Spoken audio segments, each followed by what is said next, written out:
lured someone out of his bed and opened a doorway to my workshop.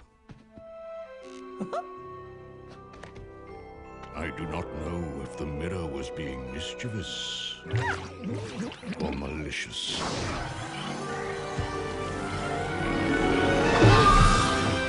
Love is good.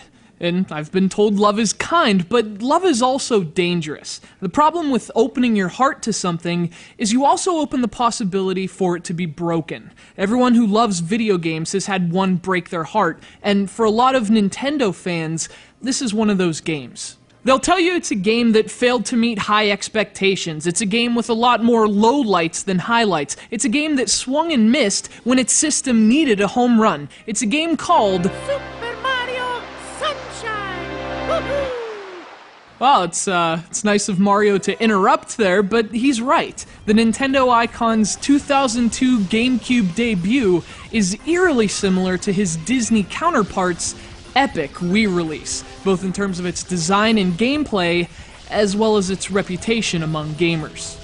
Of course, the tale of mice and plumbers begins with the obvious. Super Mario Sunshine and Epic Mickey are both three-dimensional platformers with a unique emphasis on affecting your environment by spraying liquid.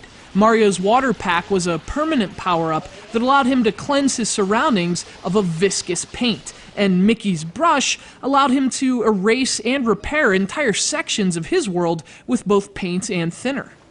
The paint and spray concepts are very similar, and so are the premises. Both games put a familiar character, indeed an icon with a familiar universe, into a very unfamiliar setting. For Mario, it's Isle Delfino, a tropical paradise far from his mushroom kingdom.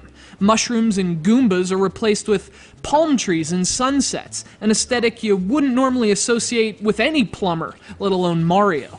As for Mickey, well, he's in a very similar situation in Epic Mickey. In fact, just as the two games are built around spray mechanics, their entire aesthetic approach is to place two of the most recognizable brands on the planet into very unrecognizable worlds.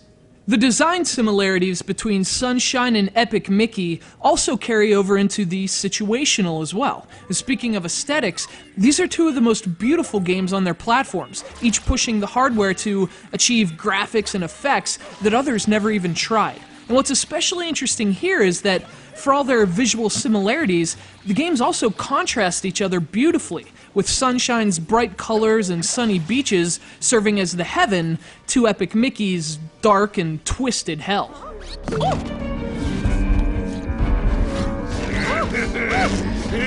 But speaking of hell, well, that's a place a lot of people unfortunately compare to the experience of playing these two games, specifically as it applies to their camera. The perspective in Super Mario Sunshine was almost broken at times, and sadly, it seems Mickey didn't exactly take notes.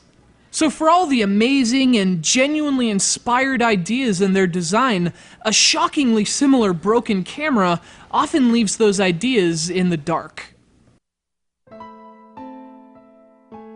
This appears to be quite a predicament, Mario. A predicament indeed, and one these two creative games could never fully overcome. They both released with immense hype, one due to a waiting game, and the other due to, of all things, a magazine cover, to Nintendo systems in need of great games. But their reception was another similarity. They received mixed reviews from critics, and they polarized gamers, some of whom could see through the flaws and appreciate their unique ideas, and some of whom couldn't see anything at all. Objection! Nearly a decade separates Super Mario Sunshine and Epic Mickey, but they're also connected. They have an eerily similar feel, as well as a very similar role in Nintendo history. Now, fans may never agree on them, but one thing is certain. These are artistically daring games from two of the world's most beloved characters, but by allowing their admitted flaws to obstruct their beauty, many people missed some of their most magical moments yet.